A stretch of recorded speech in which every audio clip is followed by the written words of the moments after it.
Okay. I don't know where our director is. Should we go ahead and get started? Okay, good. Well, good morning, everyone, and thank you for waking up this early on this beautiful day. We've got a really interesting panel today. I'm Puneet Ranjan. I'm the Global CEO of Deloitte, and I'll introduce the panel in just a second here. But as you know, we are in the midst of the fourth industrial revolution. It comes with great opportunity, but also some issues. And we are going to talk about a topic that is very important, the consumption landscape. As you know, 60% of consumption drives global GDP. Consumption is changing pretty rapidly in a positive way as a result of the fourth industrial revolution. But there are also issues that we need to tackle. Things like the role that business will play in addressing climate change, economic inequality, health and well-being of consumers. And we'll cover all of those topics today with the panel. But before we get started, and before I introduce the panel, I want to let you know that Chatham House rules apply. So you can certainly refer to the panel, refer to the discussion, but not make any attribution. For the panelists, I expect that we'll have a robust discussion, and please opine. I'm certain that you will as we go through. And I will have time at the end for you to ask any and all questions. And for our individuals that are live streaming, you can certainly comment on the discussion today by using the hashtag WEF20. So let me start by introducing our panel today. On my left is Judith McKenna. She's the President and Chief Executive Officer of Walmart International. Welcome. Judith has a very interesting story to tell about her arm. And I'll let you talk about this bar fight that you got into. Yeah, it's not quite as exciting as that, sadly. So it is not a Davos-related injury. I was taking the rubbish out in Arkansas to the bins and resulted in a broken wrist. So that's about as exciting as it gets. But Judith McKenna from Walmart. Next to Judith is Shu Lei, who is the CEO of JD Retail. And then we've got Carlos Brito. He's the Chief Executive Officer of Anheuser-Busch InBev from Belgium. And Jeffrey Lu, who is the Chief Executive Officer of Mengniu from China, also a member of the International Business Council. Welcome all. We've got Zara. Where's Zara sitting? Zara. And Zara heads up the executive committee, as part of the WEF executive committee, and heads up the Shaping the Future of Consumption System initiative. So, Zara, I'll call on you in a little bit as well. So let's get started. My first question, and I'll pose it to the entire group. What would you say are the dominant forces currently impacting the consumption landscape? I'll start with you, Judith. Thanks, Puneet. Such a broad question. I think WEF has done a really nice job of framing some of those kind of forces that come together and some of the issues that come out with that. So, the health and wellness for consumers, environmental sustainability, social economic inclusion, and data and transparency. And I think they're the right headings as we think about the changes that are happening in the landscape and what's becoming increasingly important. From our perspective, I see kind of two major things clearly, and I'm sure everybody will talk about technology. And I think the changes that technology are bringing and the access and transparency that creates is undoubtedly a huge shift in the way consumers behave. If you couple that, though, with a change in consumers' expectations. And I think those expectations are twofold. On one hand, there is one around time and convenience and just making my life easier. And as I can see more happens around the world, I can see what other people are doing, I can see my interaction with others. How do I make my life the very best that I can make it and have time to do the things that I want is a big shift that we in particular see about how people shop. The other side of that, though, and I think particularly relevant for this panel and the work that's being done, is consumers increasingly want to work with businesses who not only do the things that make their lives better and easier and give them good value, but also care deeply about the work that businesses do outside the business context itself. So is what you do being done in the right way? And that has a number of different elements within it, from the social elements, inclusion of people into the workforce, thinking about environmental and those kind of areas. And I think one of the things that we're really concentrating on, Punit, is how we make this very practical, and how, as you respond to consumers' needs, you can do that in a way that is both good for the business but also good for society. And one very small example would be, I was in the UK recently, and they have just launched for the first time ever a range of vegan private brand products.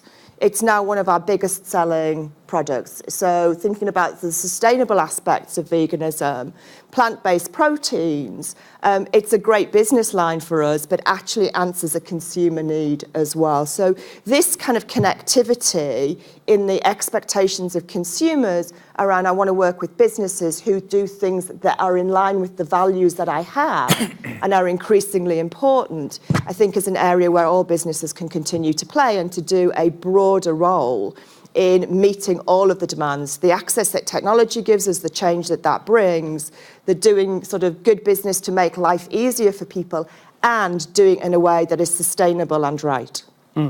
Carlos, in our pre-meeting, you were talking about farmers in Africa. Yeah. Pick up on what Judith just talked about. How is your company doing what's good for them as well as good for society? That's a good point. I mean, first, good morning, everybody. It's great to be here. What I was saying before we started this meeting here was that we realized that many years ago that our business is a very local business. So when you compare us to a smartphone maker, for example, they will do that smartphone in 1 or 2 countries in Asia somewhere and export to 200 countries and sell it in 200 countries. 95% of what we sell, produce, brew is sold locally. So we're totally connected to that community. We hire people from the community. We brew in the community. We have water and farming products from the community. We sell back to the community. So we're totally connected. So when there was a civil war in South Sudan, we had to close our business in South Sudan because, the brewery, our people went home because there was no way to conduct business.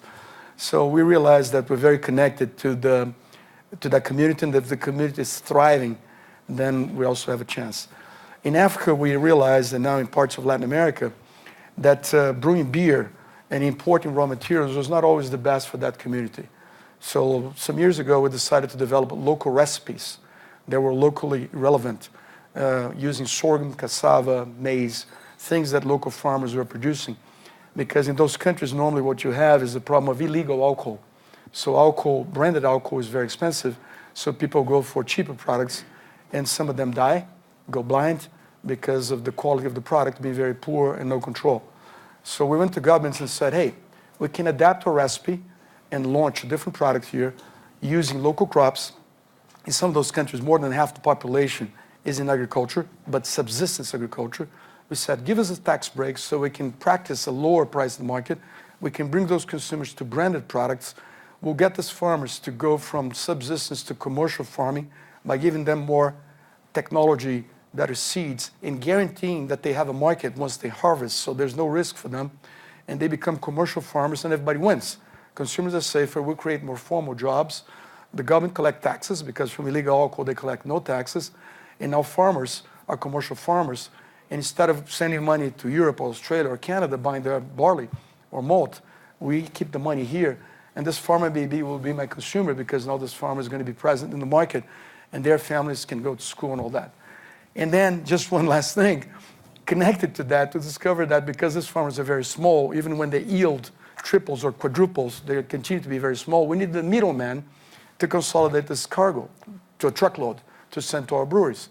And this middleman was not necessarily passing the money we're paying to him or her, to her, the farmer, normally a woman.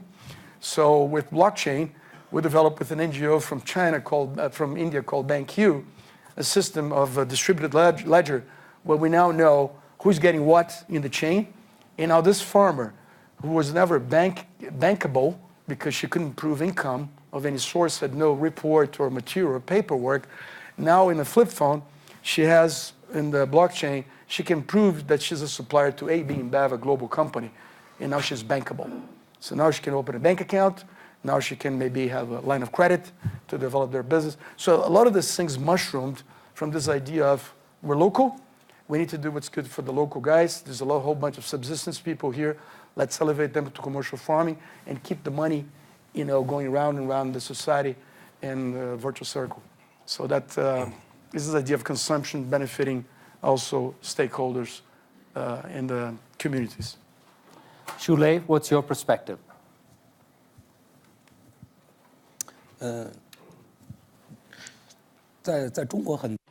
In China, in lots of companies, we believe in sustainable development, but at the beginning, we were not very well prepared. For instance, for us, we are keen to ensure poor people, including institutions, sustainable opportunities. In Davos, we get award for our one of our products, trailer. In the poor country areas, we support farmers and producers to develop their business, and we provide a platform to allow them to sell their product in a sustainable way. In the recent 5 years, using GED.com platform, we have quite a number of projects for sustainable development with 75 billion renminbi in value. In addition, we're working with other brands, companies to develop the sustainable product. For instance, we work with Unilever to develop environmental protection project. We work also with Coca-Cola for a product, for the recycling of product. With the upstream companies and the downstream companies, we are working on the recycling of products for the sustainable development. I wanted to insist one point. Chinese consumers, in 2 decades and 3 decades, we succeeded in getting the same perception, high-level perception as Western country and the peoples. At the beginning, when we wanted enough product, then we want high quality, good brand product. Now we are entering the 3rd stage. Consumers are not satisfied with only good brand product. They want special, original product. And in some developed areas, consumers are interested by products that respect the social responsibilities and the social values. Therefore, companies should provide good product, good brand product, but also uphold the social responsibility values. We have a 1.4 billion population, but we have different categories of consumers. This is very interesting. Perspective similar to Shulei and what Carlos and Judith talked about? I think, maybe a little bit about our company, then I start from there. So we are a very young company, we only have a history of 20 years. Mengniu, starting from nothing, being a dairy and nutrition company, in 20 years' time, we become an 11, 12 billion US dollar company.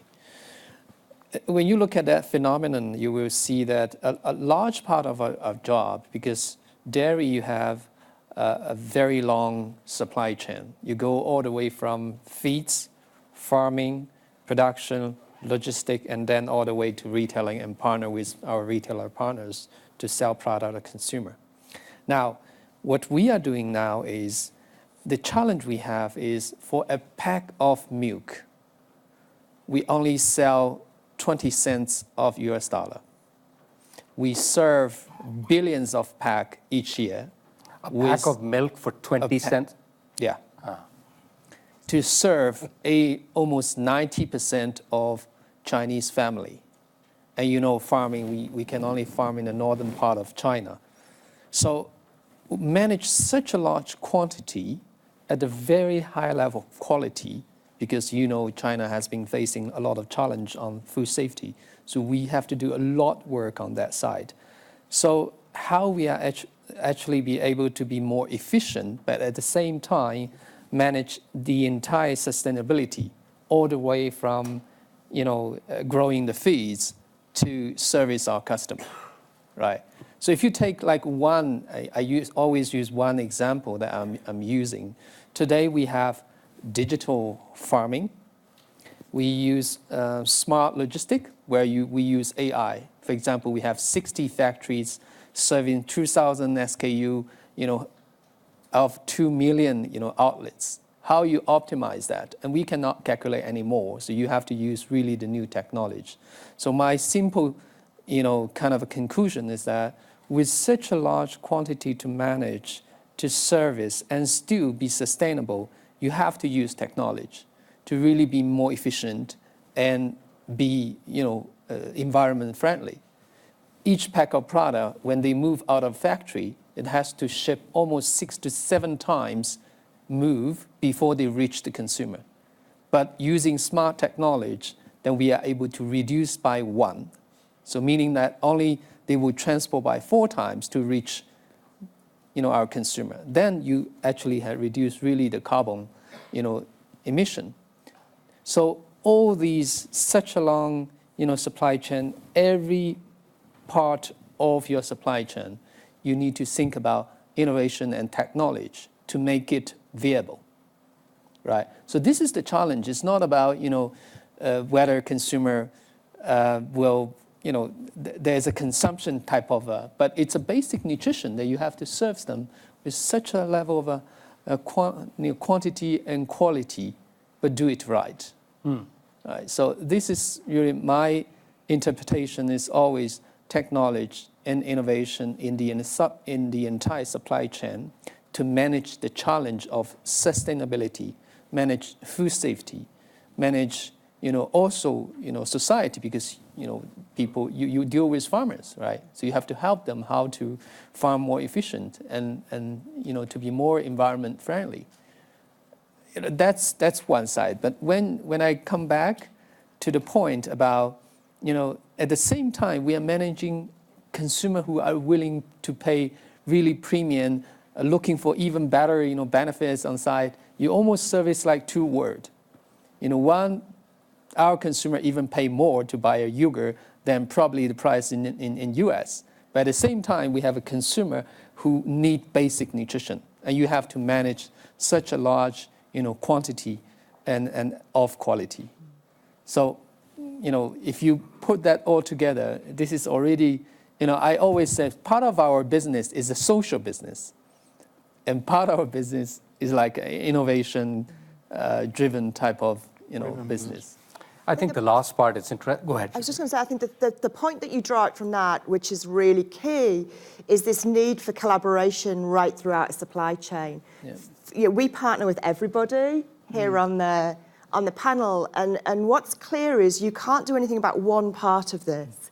You have to tackle this end to end and do it in conjunction with other people. Yeah. Because otherwise you don't get the results that you've talked about. And I think that's becoming increasingly a trend around this as well, which is how do we work together to get the best results from it? Mm-hmm. What I heard from all of you, the last point that you made, ecosystems are very important. and you cooperate across even on the stage. Technology and innovation, the point that you made and the point that you made. But the part around responsible consumption, it seems like all of you talked about that. I want to ask you a question on that. Does your company have an explicit statement in its purpose around responsible consumption? And if it does, how do you measure it? Let's start with you. So I think, our statement is we help people save money so they can live better. So embedded within the live better is, can they actually have access to the things that they need? Do they have them at reasonable value? And do they help promote a better, sustainable planet as you go through this? So the purpose statement itself encompasses it, it's not directly. The way we think about this is that we put it into some very clear targets for the organization. So we have a target which is to reduce a gigaton, which is 1 billion metric tons of emissions from the supply chain, which we are connected to by 2030. We've committed to 100% recyclable, reusable, and compostable waste and plastics within our private brands. So we have it inherent with what we do and who we are. And we think about this as an objective and a strategic objective. So I think one of the most important things here to achieve what we need to do is that companies have to stop talking about this as being a nice to have on the side of the organization that's an enabler at the bottom of the pyramid or whatever shape of kind of strategy that you create. And it has to become part of that living and breathing every day. And that's what we're committed to doing. And that has been a shift that I've seen in many businesses, including ours, over the last few years, is to really actually embed it in the day-to-day of what we do. And it comes down to the smallest things. So do you put your very best people onto solving some of the problems like this? Or is this a sustainability function, for example, that sits to the side of the organization and comments in, what is that? Or is it fully integrated with some of the brightest and best minds that help to drive the outputs that you need to see? And that's certainly the model that we're moving towards. And this point on then, how do you take that in collaboration with your peers, with the people who supply you, with the people that you partnership with, in order to make sure that we all have the same objective. So I don't think there is a supplier in our ecosystem that we do not have a conversation with today about sustainability, about inclusion, about all of those things that are critical to us, not just what does the business plan look like. Carlos? Well, we always say that given the business we have, that sustainability is not like a part of our business. It is our business. Because when you think about it, no water, no beer, that simple. So if we are in a place or in a community, because we're so community bound, like South Sudan, I was giving an example, my assets are not easy to move. If there's no water in that community, like it was the case in Cape Town, just 2 years ago, there was a big drought, and we opened our brewery to the community because our wells were in great shape. And but that water is not ours, it's the community. So in other words, we always say that if you're not at the table, you're going to be on the menu.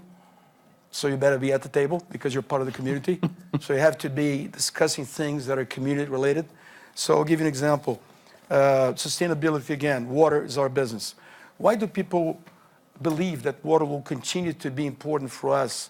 Because it's part of our business. So the last water I use through my process, the last water I have to pump, to extract, to pump, to treat, to heat, to warm, to cool, and to treat it as effluent.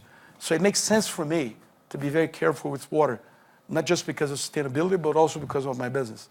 If I was proposing something on endangered species, as noble as it sounds, people wouldn't have a lot of credibility on my purpose because they would say, okay, they'll do that for 2 years.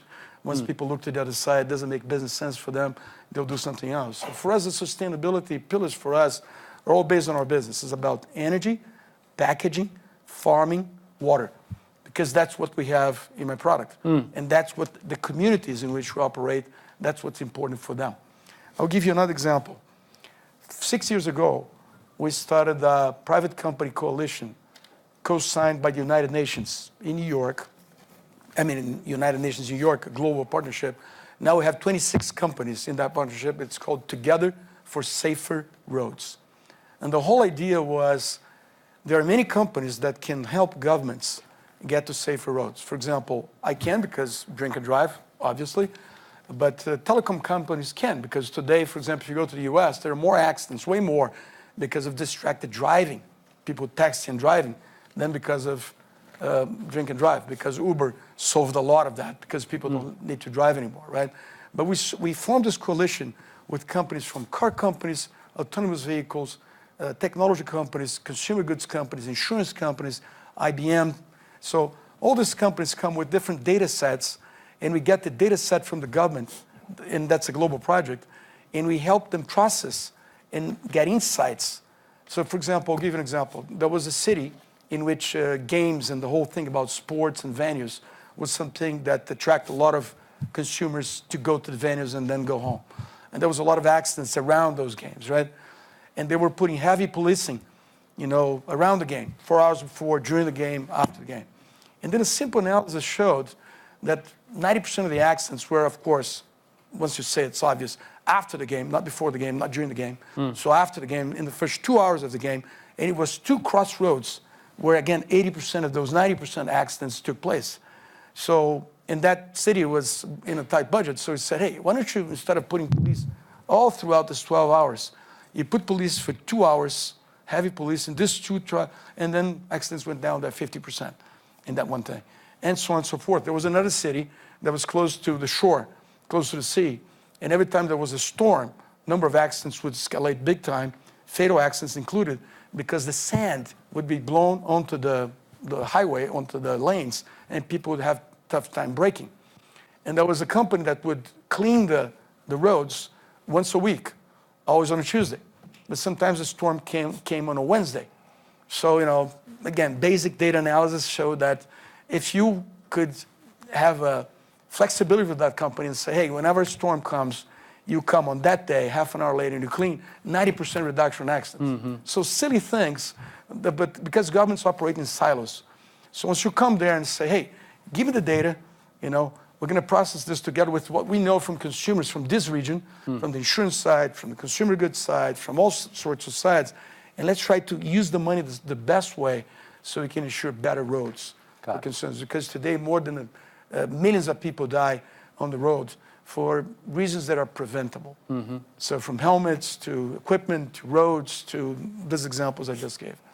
I'm going to open it up in just a minute, so think of some questions that you want to ask the panel. But Jeffrey and Shule, no water, no beer, no water, no milk?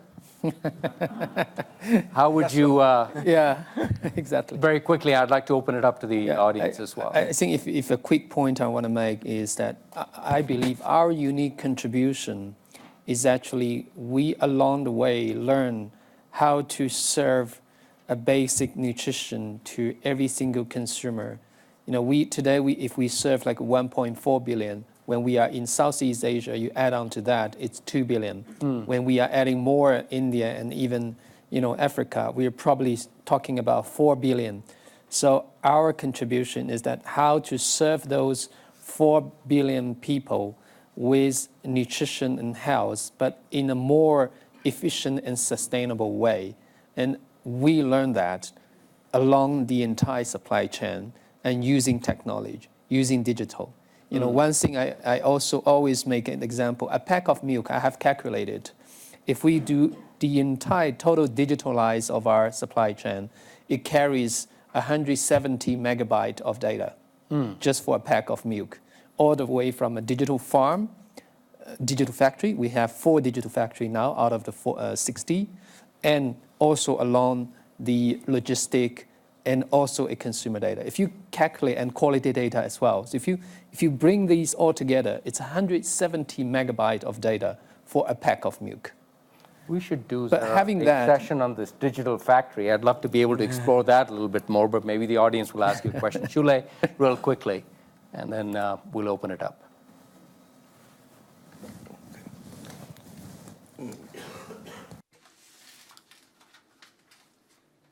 So something I would like to share with all of you. JD simply said, it is a online shopping platform, but we are actually a digital supply chain or retail platform. So in the last dozen years or so, we've developed technology and we've seen the changes and the impact it has had on the retail industry. There has been a lot of positive changes. I believe in China, as well as in other countries and regions, we've seen how digitalization has impacted retailers. And digitalization, the speed of digitalization has been faster than ever before. And currently, we can see that in 38% of the Chinese population shop online. So this is a very impressive figure. So I believe even though there's so many people shopping online in China, the digital literacy actually in China is not that high. And when we look at the development of e-commerce, what has been the impact on traditional companies, traditional industries in China, be it in terms of the brands or platforms such as JD, what we have all noticed is that all of you sitting here today are partners of JD. And you are very important to us. You are a shareholder of JD. So we know we are interlinked. Now, in the process of digitalization, some of us share the same direction, but some of us do not. Now, what we see now, the development of relationships is taking on an omni-channel model and sharing the online technologies. So together, we are working on improving supply chain, on digitalization, on retail network. So in the end, I believe that in China, the digital performance in China will be excellent. And earlier I talked about the fact that in terms of brands, brands are being impacted by technologies such as 5G. So a lot of brands will no longer be reaching the consumers in the traditional manner. So there will be a lot of innovative channels. Now, I know that Anheuser-Busch had visited China, and we noticed that you have a lot of excellent brands, but these brands have not penetrated China. But basically speaking, Chinese people are very attached to brands. So there are innovative ways for your brands to be better penetrated or more deeply penetrated in the Chinese market. So for example, through certain public awareness programs or charitable programs to raise awareness of brands. So on this platform, we have to be very attuned to what kind of message we are sending to the consumer and how can we share these very representative or excellent products to our consumers. So from a technology perspective, actually, many of us are engaged in substantial and meaningful growth. And within retail, it is the prospects are very exciting. Thank you. Thank you. Let's open it up. Questions? Back there. We'll try and make this the rapid round, so I'll ask them to keep their answers short and pithy. Thank you very much. So I'm Akira Scano from the Global Shapers from Japan. And I also work for the communities to build zero-waste society. So my question would be that you mentioned that it's important to build a new ecosystem for multi-stakeholders engagement to rebuild the relationships in the supply chain. from your business perspective, as well as looking around your sectors, who do you think is still missing to be engaged for rebuilding of such relationship? And what would be the challenge for engaging them? Thank you. Want to take that? Yeah, I'll give you a brief answer to that. I think it has moved hugely in recent years, even in the last few years, people coming together, and WEF does a nice job and has done over a long period of time of bringing people together. I think one of the two things that I would say quickly, the first is everybody understanding that we're not trying to create competitive advantage here. We're actually trying to create something that makes the whole of the industry, whichever part of it that you work in, have a longer term future and be better at what we do. And then the second one is finding the right forums to bring people together where we can actually take action. And they are few and far between in order to get the right people around the table to make the right commitments and lead those commitments into actions. Anybody wants to add real quickly? Again, very quickly, anything that to what Judith just said? I think, for example, governments sometimes can play a bigger role. For example, we are getting very quickly to have 100% of our purchased electricity coming from renewable sources. We started 2 years ago from 0. Now we're already almost close to 60%. And and what we see sometimes as a barrier is government regulation in some countries that won't allow grids to be smart and won't allow competition with state-owned power companies. And that is a big barrier for you to do something that consumers want and feel is important, something that today is very competitive. So it's a good investment and something that can get matrix from countries to be more diversified as opposed to be dependent only on coal or oil or hydro. Got it. So. Other questions? Yes. In the context of sustainability, one generally talks about conversations around sustainable ecosystems, sustainable products, so on and so forth. But very rarely do we hear anything about reducing our consumption. So there isn't any focus on reducing excessive consumption. So do you have any comments, comments on that? I know it's not great for business, but in the context of larger society, should we not be thinking in those terms as well?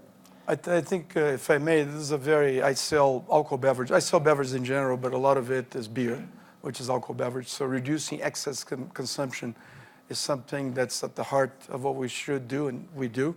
That's why we have programs with the United Nations, WHO. It's something, we've been in business since 1366, so since the 14th century, and we intend to be in business for another 600 years. And the only way to do this is being seen as society as part of the solution, not part of the problem.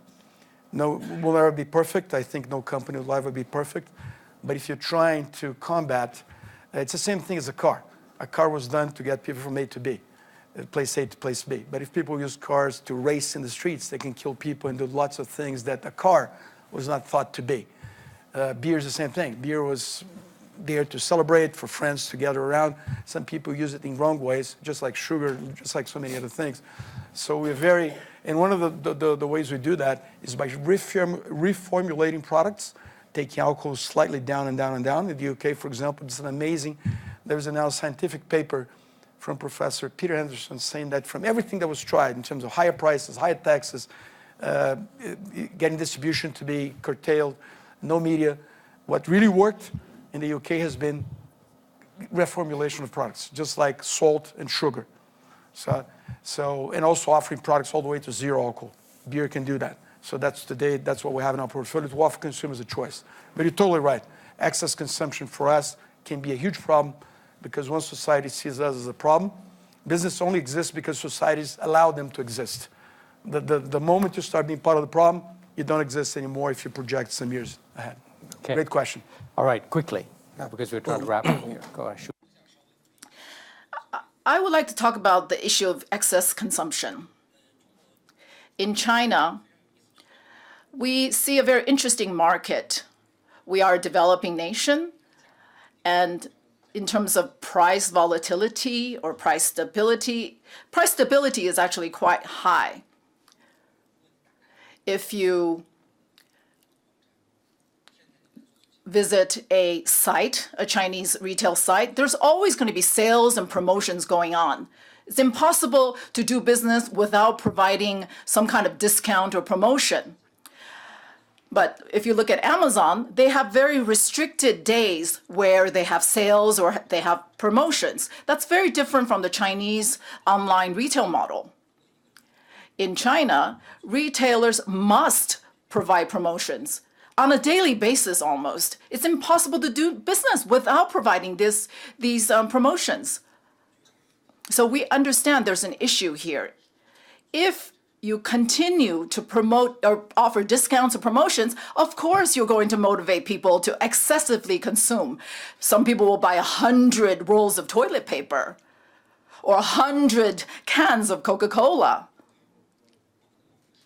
Now, of course, this will boost sales for us, but in the long term, from a sustainability perspective, this is problematic because this compromises the rational consumption of consumers. People are consuming simply because it's cheaper. So providing this daily discount, it is very difficult. It is a hurdle that's very difficult in China for us to overcome. We have to attract our consumers with very attractive offers, or else they won't visit our sites. But this is something we understand that we need to tackle. I'm interested to know what other developing nations, what solutions they've come up with, because in China now, consumerism has become the core spirit of the young generation. When I was young, I certainly did not spend beyond my means. But the current youth in China, they're absolutely spending beyond their means. But on the good side, of course, this promotes national economic growth. But on the negative side, this kind of irrational consumption will bring about some negative impact on our environment, our communities. And of course, environmental protection. These are all issues that are of great concern to us. So how big the platform, how graver the responsibility. We'll probably have to do another session just on this. I think that's a fascinating response. I know there are more questions. Unfortunately, I'm out of time. So thank you for that. Thank you for raising your hand. I'm going to do one quick. You will have to keep it to 30 seconds because I will be rude and cut you off. But I want to go around the horn here and get you in 30 seconds to tell me what your key takeaway was from this session. Judith? It continues to be the power of collaboration on an end-to-end supply chain solution to some of the problems that we face. Okay. Shule, 30 seconds. What's your key takeaway?